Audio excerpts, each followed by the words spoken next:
iron backed by 2 foot of wood, sail and steam power, so very heavily armoured and very manoeuvrable. She normally flies the Red Ensign. It's been removed at the moment as they undergo works on the vessel, and she was in charge of the Red Fleet when the Navy had a red, white and blue fleet. Gold braid around the stern there is the captain's room. You can go on board there and actually get married on the ship. Flying the code flags there on the port yard arms, it says Warrior 1860 in code pennant. The 3 flags together are just a slow speed symbol. She's afloat, goes up and down with the tide, permanently moored there in this position. Now we're running into the dockyard area now, Ministry of Defence land from this point onwards. We've already called up the Queen's Harbour Master, who's based in that building there on the right hand side, the QHM. He'll be monitoring us as we go around the harbour. We have a signal that we transmit, and when I adjust it, it now says harbour trip, and we also obviously on radar, but camera coverage as well. Obviously they give us permission to go around the harbour here before seeing all of you lot on the top deck.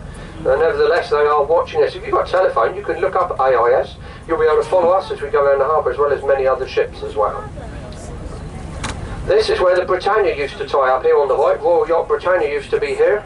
This is the South Railway Jetty, known as a railway jetty because there was a train line run behind where the Warrior is now, before the Warrior was there, and down here bringing members of the royal family to this jetty. Numerous times today we're going to get glimpses of HMS Victory, Nelson's flagship from the Battle of Trafalgar. Not his favourite ship, that was called the Agamemnon, but his flagship is there on the right, HMS Victory. See, she's flying a white ensign there from the stern because she still has a chain of command. There's still a captain of the ship. Permanently there in that number 2 dock where she's been since 1920. On the fear she would sink at the moorings, 1925 saw her open to the public. Built 1765 she was as a first-rate 3-deck ship of the line, and of course made famous in that Battle of Trafalgar of 1805. Just this side of it, the King's Terrace Jetty, the last place we saw Commander Buster Crabbe. 1956 he went diving, testing new equipment. Very conveniently there was a Russian warship right next door. Russians accused us of spying, we denied all such knowledge, but it was confirmed in papers released a few years afterwards. The black dome-top building in there next to the Victory of the Mary Rose Ship Hall, or the remains of Henry VIII's favourite warship, raced from the seabed back in 1982, was lost in 1545 with the loss of many lives on board. And then one of the most important buildings of the Dockyard's infrastructure, well worth a camera picture, is that brick building there on the right with the black doors and the black roof. Make sure you get a picture of that because that's the toilet block. The Victory and Mary Rose are in 2 and 3 dry docks, 4 and 5 are empty, and access to them is via the number 1 basin, where the entrance is just under that grey bridge on the right. The grey bridge could be removed, it's in a kind of semi-permanent position there at the moment. Should anything else wish to go in there, they can remove that. Okay then, so here we are coming up to the Queen Elizabeth, the largest ship our Navy has ever had. She is at 65,000 tonnes. Bow section built here in Portsmouth, taken up to Rosyth for assembly with the rest of the ship. Her sister vessel will be the Prince of Wales, and she was expected down here in about 18 months-ish. Let's wait and see on that one. She could tie up in here, she could use the Victory jetty, just there on the right, should she need to, coming in here to Portsmouth. Look on the stern there, set of steps coming down to that little platform. If they ever wish to unload the vessel out at anchor, they can tie a float or pontoon on the back, and vessels can go in alongside. How do I know all about that? We've been asked to tender it. This boat and some of our bigger boats, is it possible if she was at anchor? That's the facilities they have there in order to get the crew off the boat at anchor, right on the stern. Now let's go just get a fact right as well. She is not HMS at the moment. She hasn't been commissioned into service. She is still the Queen Elizabeth. Look at the stern there. She's flying the blue ensign there from the stern. She is not an official Navy ship yet. She will have around about 670 crew on board at the moment, getting ready for the vessel. A lot of maintenance staff on board too. In addition to that, she can have a total capacity of 1,600. That includes 250 who are Army troops, a medical corps on there, and of course your aviation troops as well. Guys, if you're on the other side of the boat, don't forget when we turn around further up the harbour, we've got to come back down so you'll get pictures of the ship on the return leg. Now eventually she'll be fitted with 40 F-35B Lightning jets. These jets are still being finalised, developed, built at the moment. An expected cost of around £100 million each. She'll be fitted with 40 of those. In addition, she can carry 10 various helicopters, including Chinooks. The two main lifts inside of there can get the various planes and helicopters, 2 at a time on each of the 2 lifts, so they can get 4 planes from the hangar up onto the deck in 60 seconds. Look at the ski slope up on the bow there. That's so the planes can take off without the ship having any form of catapult system or a system for pushing the vessel up in the air. You have that catapult up there on the bow. And they'll take off and use a lot less fuel. They do have arrestor wires to catch the planes when they do land on the carrier. A little push point on the bow there where it says tug shows that the hull is reinforced in order for the tug to be able to push it alongside. In fact, you can see a few tyre marks there. She come in here just over a week and a day ago, and it would have been conditions very much like today. She'd have come in bang on high tide, nice light winds as well. They wouldn't have brought her in on her first time with such media coverage without the conditions being perfect. Captain Tony Bannister was the pilot who brought her in here, and he'd done various practicing with the ship in a simulator. Had it built in HMS Collingwood over on Gosport. It took him 9 attempts to get the first one right. But nevertheless, at the end, he got it all there in the end, and very well done. It was brought in such a narrow channel. We'll show you the harbour entrance. Have you seen how we're being watched by the police boat? Have you seen how we're being watched by the police boat? Of course we are. He's constantly bowed to us. You'll see the jetty she's alongside. He's Not only is the constantly whole of bowed the to us. dockyard a secure area, Yeah, often showing your passes going in, you have to be security cleared. In addition to that, there's extra security here for you to get on the jetty where the carrier is moored, and it's called the Princess Royal Jetty. He's still watching. They have new gantries for loading all the crew on and off. They have new electricity supplies. There's power for the ship while she is here alongside. They don't want the generators running all the time, so they've got power for the vessel as well. Chris.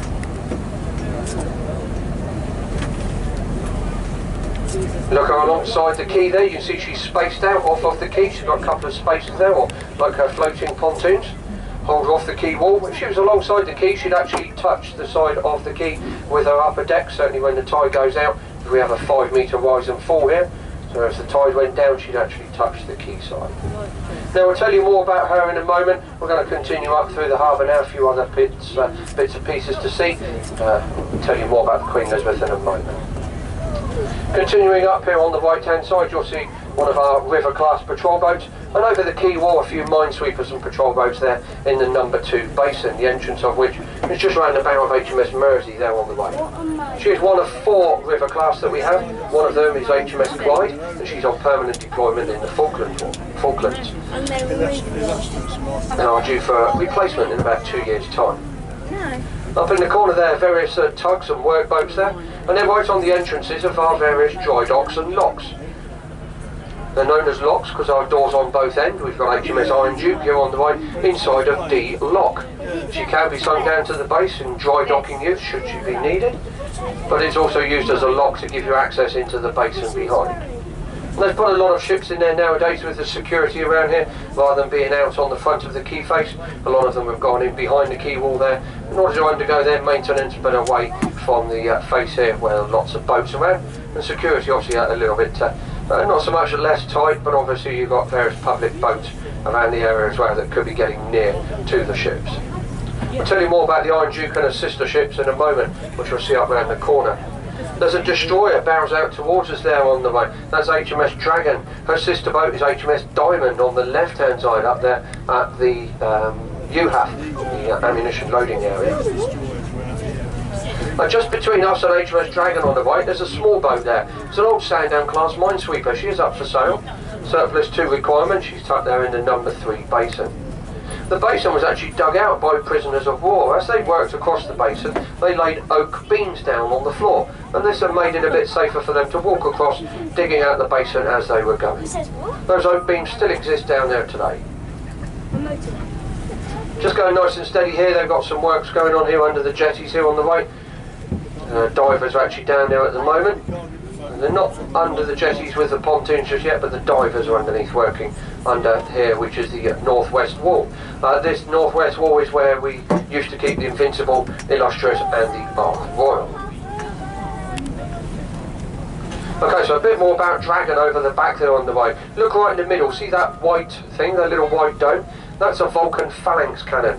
It's a rapid-firing anti-missile system that lets off 3,000 rounds a minute.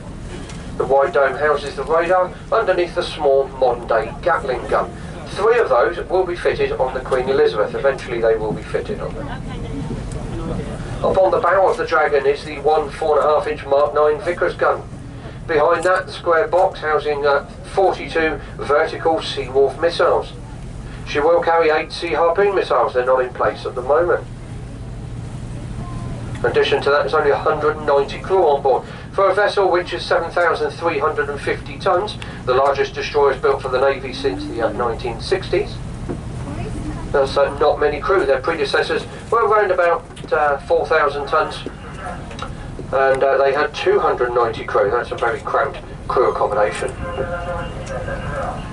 It's the only vessel we'll see with such an emblem up on the bow. See the nice Dragon emblem on the bow of the ship. We won't see that or any other emblem of its type up on the bow of any of our vessels. The bow of that vessel was built here in Portsmouth with the first mast taken up to Govan on the River Clyde and assembled with the rest of the ship up there. There's the Sandown class patrol boat we said, and the little patrol boat next to it, which are up for sale. You can look on the internet, there's a company called Babcock Disposals, which get rid of all the various Navy, Army and surplus equipment. Okay, 2 Duke class frigates here on the right hand side. First of all the St Alban, shortly followed by HMS Richmond. These 2 vessels, a lot of lessons learned from the Falklands War on their construction. Sides of the ship on a 5-degree angle, that reduces radar detection. Topside split into 3 separate sections, so if one of them gets hit, they'll contain the fire and damage throughout the vessel and stop it spreading about. 4.5-inch gun on the bow, 32 vertical Seawolf missiles in the square box, 8 Sea Harpoon missiles inside the tubes. See more police boats here on patrol, making sure nobody's getting too close, say, including the likes of ourselves. Give them all a wave there, folks, on the police boat.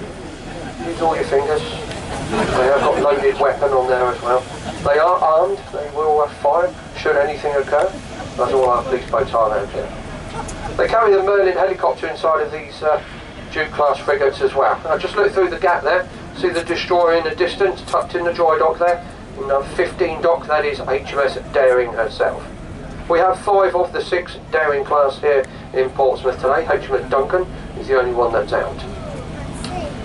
The Richmond here on the way, these vessels have a smaller diesel engine inside for stealth operations or silent running, as well as their large Rolls-Royce Spey turbines, pushing them along at around about 30 knots. Look at the forward end of the flight hangar, so we can see the after section there, where the helicopter would go. Forward end of it is 2 square doors, got red writing underneath it. That's where the torpedo tubes are. Not sure what the red writing says, probably don't stand here when firing, something like that. To that side and to the other as well. The Diligence through the gap there, RFA Diligence, she's up for sale. Built 1981 as the Stena Inspector. Now surplus to requirements, we commandeered her for the Falklands War, and she was utilised then till now as an RFA forward repair ship. She's now laid up there, she is being stripped of anything essential. Also the MOD say, I wouldn't mind having a go round now, I'm sure I could find something useful on board. They're being taken out of service, ready to be sold off. Don't worry about hearing all these ships that are being sold off. We do have replacements coming in. There are various other new vessels around the country at the moment, including new fleet oilers and fuelers down in Falmouth at the moment. Okay, turning here, it's a dead end up in the corner there. That's where we import mainly bananas. Here in the UK, we consume 42 million bananas every week. We'll see another ship in here tonight, one left this morning, unloaded it through containers or refrigerated into the sheds there and then on to your local markets. From the ferry port in front of us, the Mont Saint-Michel. She'll be away from here to Caen this afternoon. Looks like she's loading up with all her goods there at the moment. They put it all inside a container. As you can see, they're being raised up in the air, taken into the ship, and then it can be unloaded and distributed to your various points around the vessel. Other ships running from here go to St Malo, Le Havre, Bilbao, Santander and the Channel Islands. We have a fast vessel that runs from here across to Cherbourg. I believe it's not going to be in until this evening. I think they only do one run a day in the middle of the week. Mons and Michelle come in here about half an hour ago. Should be gone again in an hour's time. Okay, on the right hand side, Portsmouth's main naval training establishment, known as HMS Excellent. It's built upon Whale Island. Whale Island was a dumping ground for the mud and silt when the prisoners of war dug out our locks and docks. Eventually they built HMS Excellent here, and it's now home for the first Sea Lord here in Portsmouth. The ship on the outside is HMS Bristol. The D-23 is an old Type 82 destroyer. She's the only one of her type ever built as an aircraft carrier escort ship, but found too expensive to operate. She actually had 3 main shafts and engines, so she was burning too much fuel. She saw active use up to and including the Falklands War. She was on patrol in the Falklands after the ceasefire was signed, eventually coming back here and permanently moored there now, where she's used for cadet training and accommodation.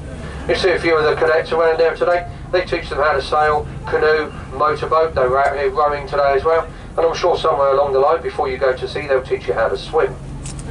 There's swimming pools within the grounds here as well. They also do the likes of sea survival and firefighting.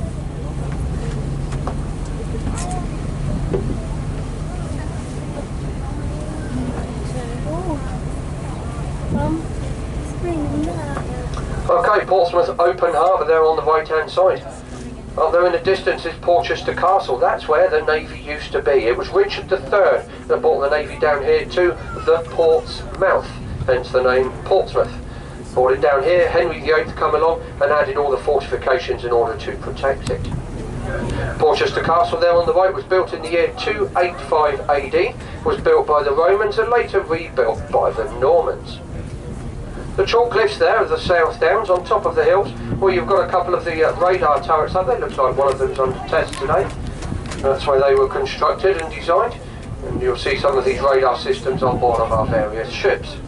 But there are lots of other fortifications on top of the hill. Most of them face the other direction. They were more concerned of threatening invasions that would attack Portsmouth using that hill to their advantage, so they pointed the forts to the north.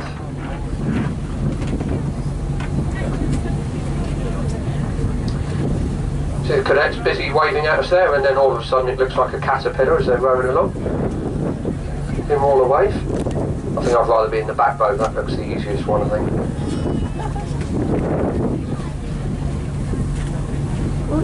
Oh, looks lovely deep water over there. It's actually 16 square miles of mudflat. We go just outside those red posts. Even this state of tide, we'd be very close to running aground with this boat. Low tide at this evening. I think it's around about 6:30 today. So very low tides at the moment as well. Now there's a few more ships on the right. There's 2 old oil tankers up there, the Grey Rover and the Black Rover. In their lifetime they transferred over 1.2 billion litres of fuel to the various ships around the world. When our Navy goes sailing around the globe, you can't just simply pull into the nearest port, give them your nectar card and say, can you fill her up, mate? No, we need to make sure this fuel and oil is reliable and clean. So we have these tankers. These two Rover class, built in the 1970s, now taken out of service, surplus to requirements. It's known as Ross and Row up there, the trots up there for the ships which are taken out of service. The D-34 here on the right is HMS Diamond. Diamond is loading up with ammunition. I think they've taken the barges up to get some more. She's been loading well over the last 2 days. She's been up there for 2 days now. That's known as UHAF, the Upper Harbour Ammunition Facility, and that's where the ammunition is transferred onto our ships. A lot safer to do it up there in the middle of the harbour rather than alongside the jetties where risks could take on to include other people.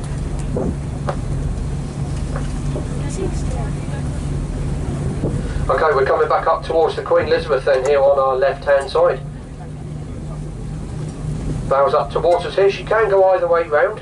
She can more on either side. Our old carriage would only go starboard side too, as the Queen Elizabeth is, but this vessel has been designed to go both ways. It actually consists of 17 decks from bottom to top. There are 9 decks in that forward conning tower alone. 9 decks inside of there, and of course the captain's quarters are there too, up within that forward section, which is the command centre for the ship. And the flight operations control is the little glass section you can see on the after conning tower.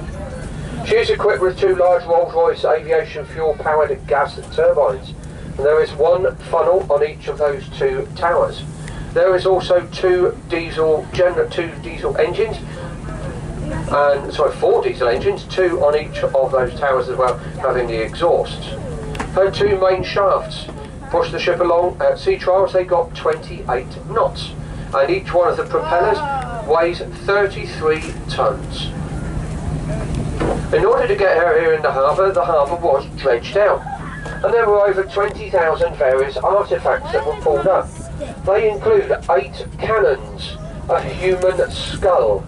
There were various forms of unexploded mines, torpedoes. There's an American torpedo pulled up. Some of the mines were just as close as 30 centimetres below the mud, and of which after that there was only half a metre between them and ships coming in. So they could have been very close to these vessels, but nevertheless they were there.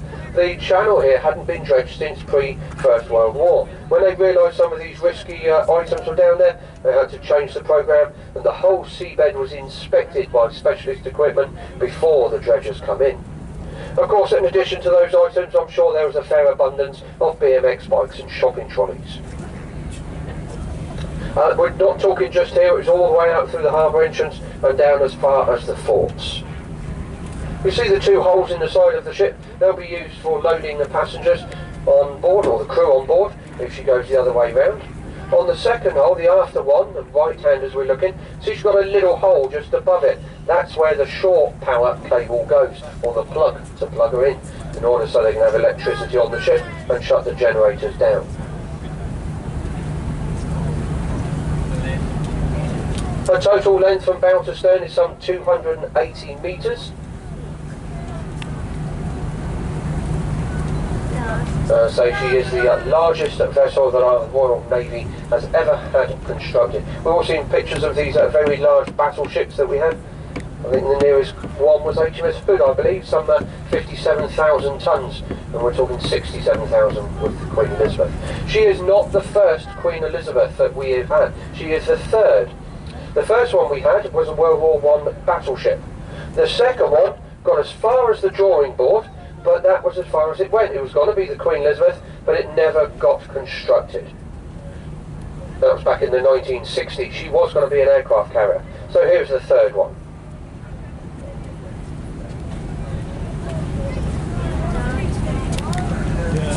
Yeah.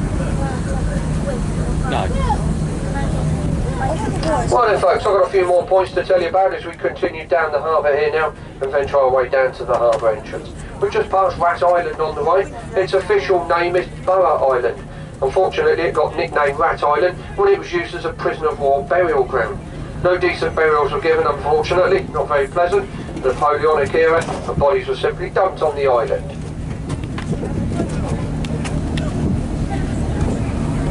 The red brick buildings over the back on the road is part of the Royal Clarence Yard. Given the royal name to its title when Queen Victoria passed away, her body brought over by boat, placed on a train there to go to London. That's when the mainline trains used to run from Gosport. Now converted into houses and flats. Back to the Victory there on the left, the same made famous in that Battle of Trafalgar of 1805. But unfortunately Nelson lost his life. He was shot by a very lucky French sniper. Caught him in the chest. I say a lucky French sniper, they were notoriously bad shots. His dying words to his medical team were, "Please take me home." Normal procedure, your body would have been wrapped in a hammock, dumped in the water, maybe a cannonball tied on the end to make sure it sunk. But Nelson didn't want this, he knew he'd come back to the rapturous welcome, so what they did was put his body inside a barrel of brandy in order to preserve it. And it's brought back here, removed, and went for his procession up the Thames for burial in London in a very good condition. But times were hard, there was a lot of rationing going on, and that brandy couldn't be left go to waste. So the crew on board the Victory thought they would drink it, toast their master's win to the Battle of Trafalgar, and how the ship had got them back safe and well. Comments then flowed between the sailors of how this brandy consisted of such a full-bodied flavour.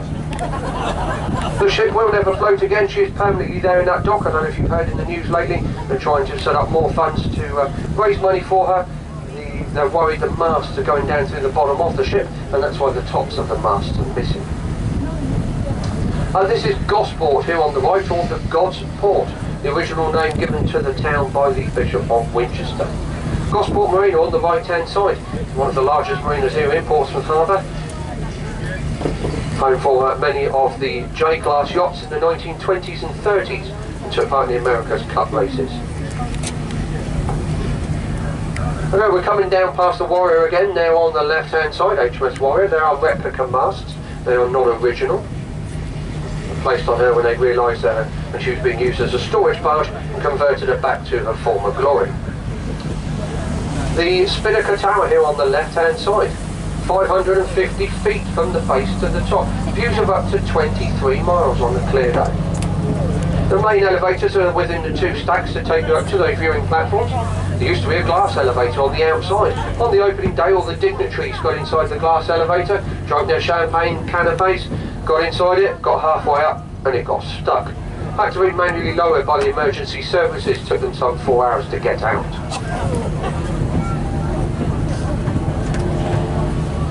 You notice it's sponsored by Emirates. Emirates traditionally red and white. They come down here to paint it red and white, and some local bright spark piped out and said, well, excuse me, we don't want a big red and white tower here in our city. That's the same colours as our rival football team just up the road. Well, they didn't want it's the same colour as the Saints up at Southampton. They're very passionate about the football here in Portsmouth, so they had to put a stop on it, and they converted it into the blue and gold of the Portsmouth traditional colours. Now, it was £35 million and several years over budget. The contrast is what Gosport got for their Millennium project. Now on the right of the green ferry, you see a little triangle structure with a 599 Argos clock there in the centre. Nevertheless, it was on time and on budget there on the Gosport waterfront. There's a show people of Gosport come down to see what Portsmouth have got.